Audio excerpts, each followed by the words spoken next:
Hello, everyone. I hope you guys are having a wonderful day and making some really good trades as per usual. And let's dive right into the analysis here. So, another down day in the markets today and a bit of a gap down indeed, but we did see some buying coming in right around the lows of the day, and big money was buying the dip right around the 20-day moving average. So, not too surprising that that's where we bounced. And again, this entire rally has been technically supported by this 20-day moving average and I guess an upsloping trend line. And you could see, like, I was looking at big money and dark pool data, and guess what? Like, I'll just show you guys right now. I'm not going to show you guys the paid signal Discord trade, but I'm going to be showing you some of the data that I was able to take a look at here. So you can see that a lot of dark pool trades were coming in at the day. Direction daily small caps bull, which is essentially the IWM triple leverage ETF, printing a very big dark pool trades right around the lows. And then suddenly the SSO and UPRO, which are the double and triple leverage of the SPY, started printing a bunch of dark pool trades right around the dark pool, right around the low of the day. And then we started to float up. So maybe big money was just buying the dip today and getting ready for another, rally tomorrow. So we'll have to see how everything goes. But overall, big bouts of panic selling and a strong uptrend usually continue upwards. It's when everyone is getting very euphoric and is FOMO buying and pushing up the price, and we keep gapping up, that eventually it will come to an end. But right now, it could be just business as usual, and I think this melt up scenario could still very well be in play. I know, like one down day in the market, and like suddenly all the bullish scenarios go right out the window. But I think we could still be in play here. So I did play some trades today. We'll see how they play out tomorrow, and I'll keep you guys up to date on them. Let me take a look here at a little bit more data. We'll take a look at market Cipher on the daily time frame. So some bearish Stillman Strength Index, 17 in the -5. Right now we have a 15 in the -5 on the futures, and the 15 in the -5 here as well on ONDA. So overall, it looks like it's still bearish and increasingly bearish on the daily.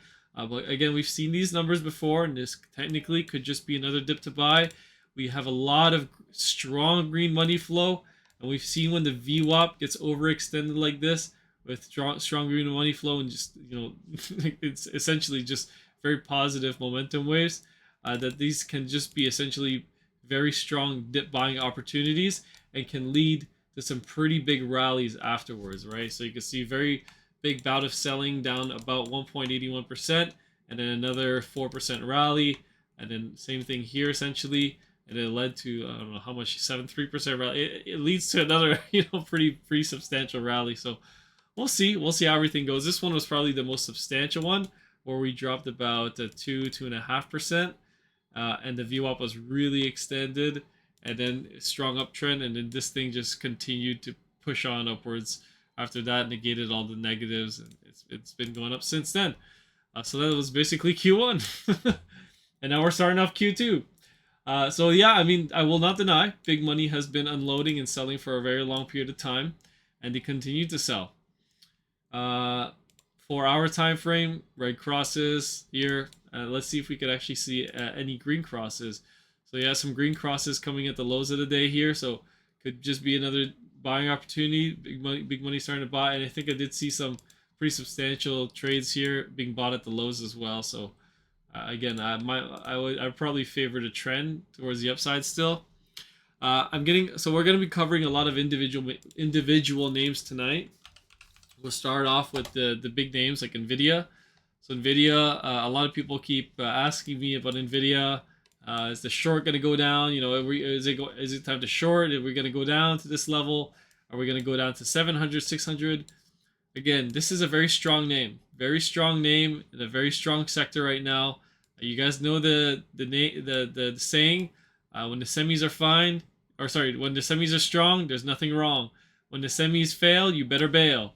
Right? So right now the semis are strong, and they keep pushing higher. So this could essentially just keep going up right away. Although I'd probably like to see one leg down into this area, at least between 842 and 763 is my buy area for NVIDIA for a long position. Again, if we go below this, I'd stop out and look for this larger area afterwards, and probably for a bigger trade on much bigger size, as we would probably be propelled higher, right? Tesla, very unfortunate today. You know, big down day, gap down, lots of panic today. So, but again, to me, this could technically be your wave two. You know, wave twos typically pull back very deep, and it can very well just continue upwards after this. I know we had a lot of bad data today. What, I don't know what that has to do with Tesla, but this one I think, or it was the what are these Tesla are what are these news events here? I'm pretty sure we just want to talk about the delivery numbers were not good. I don't know what all this news is, but anyways, the deliveries weren't good for Tesla. So to me, this just looks like a typical wave two, and you could just very well be off to the races in a wave three, and it could be very impulsive. Obviously, it's a little bit high, but hey, we'll start off. We'll start off with something a little bit more reasonable, something like this probably, right? And then your wave 1, 2, 3, and 4. So that's basically it.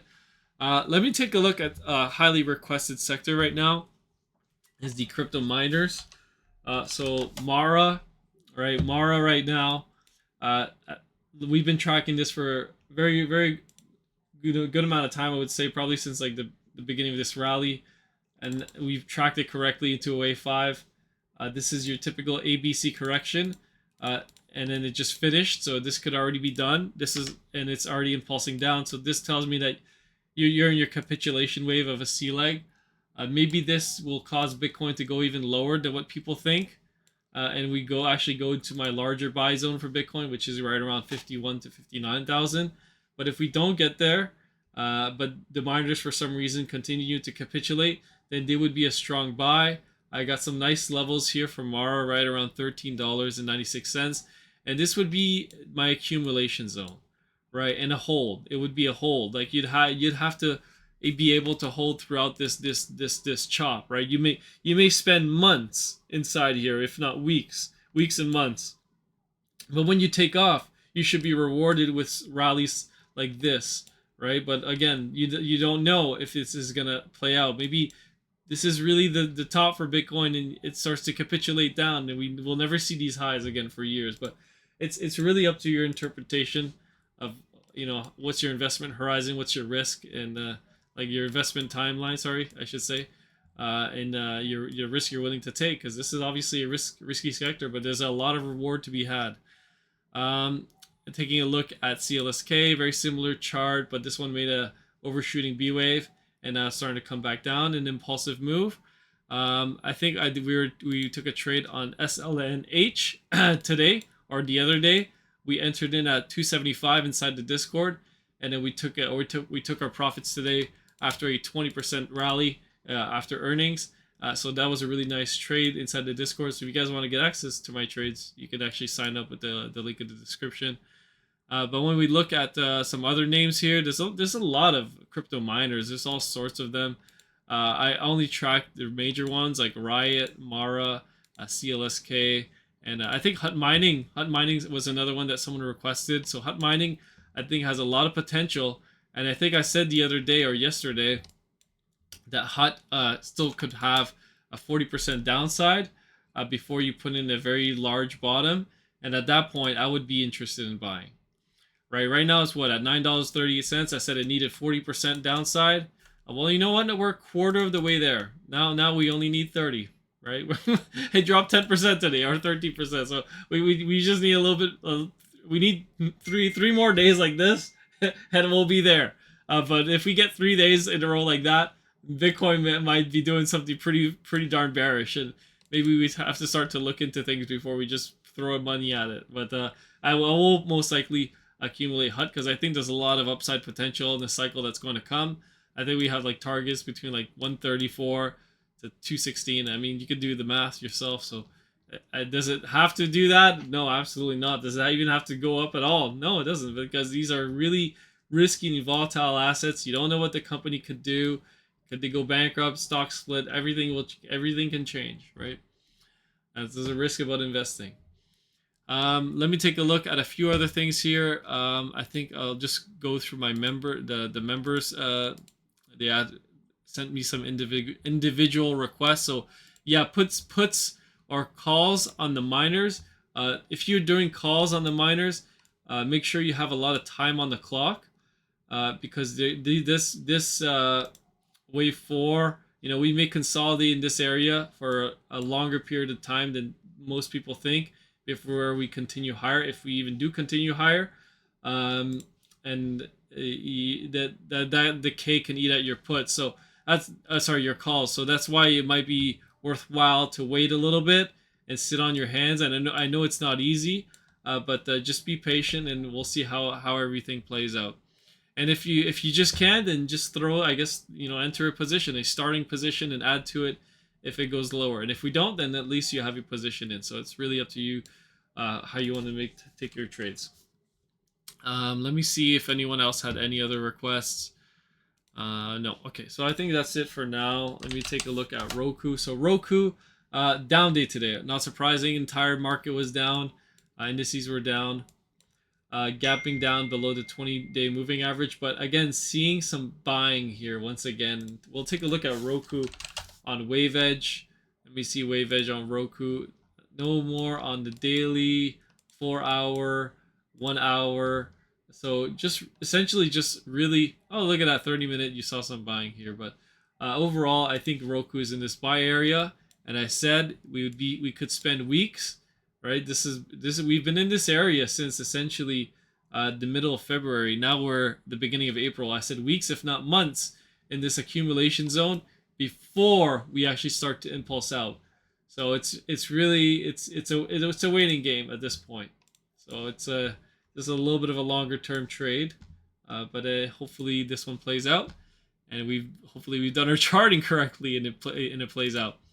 Let's take a look at Apple. Apple down day today as well. And I think, let me just take a look here. Let's see. Yeah, we broke this pivot. So Apple actually broke the pivot down here. So this is no longer a wave. Actually, I didn't even mark it as wave 2. So now you've met the minimum requirements for a 5th wave. So let me just take a look. Take off a few counts there to make it a little bit more clear. So now you have your 5th wave. So could the low be in? Yeah, it could. We're in the accumulation zone. I said it many times before. This is a level that I like on Apple, and we are in a long position right now, and hopefully it plays out. If not, then we will stop out of the trade. I have a stop out level for Apple, and if we stop out, we stop out, and we look for a better long position or short position or whatever on any other stock in the market. Let's take a look at SMCI. SMCI, this thing is just a crazy roller coaster ride, but this thing should be done here. And when I say should be done, I think the upside here for SMCI may have reached its climax, and now it should start its month-long, if not year-long descent all the way back down to probably the $300 level. But I can probably give you a more accurate target now.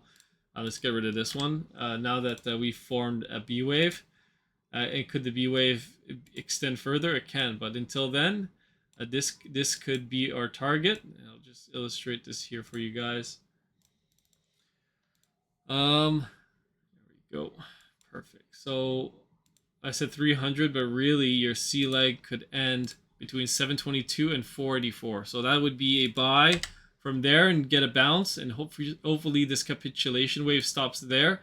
If it doesn't, then you'd have to start to look at some more technical levels, probably right around the $231 to $325 level would be a level where you got a little bit of support. You spent some months trading there, so you can see some buy orders piling at that level, because right now it's just, this thing is straight vertical. There's no reason why it should stop here, but this is Elliott wave for you. Okay, all right, I'm getting really tired here. I am going to wrap things up with the TLT and DXY. So TLT, like I said yesterday, things could have changed now. Bit of a down day in the DXY, but the market still went down because the yields were surging, right? Yields were surging immensely back into my sell area. Not surprising. getting rejected once again. It's also this his previous pivot from the highs there. Let me just get that over. So yeah, it's still tremendous resistance for the yields. TLT getting a little bit below the 92 level today, but almost tagged my buy area. But I think if now that we're impulsing down, we should go lower, which means the yields should go higher. But we'll see how things play out. You know, maybe this is just going to keep doing 1-2s and 1-2s until everything finishes, and then we'll do matching 4s and 5s at the lows, which is going to be a really ugly chart. But we'll deal with it as it goes. Yeah. Anyways, hopefully the trades play out tomorrow, and if they don't, then we will adjust accordingly, and we will make our decisions once we get there. Anyways, have a good night, guys. Thanks for watching the video, and I'll catch you guys on the next one. Peace.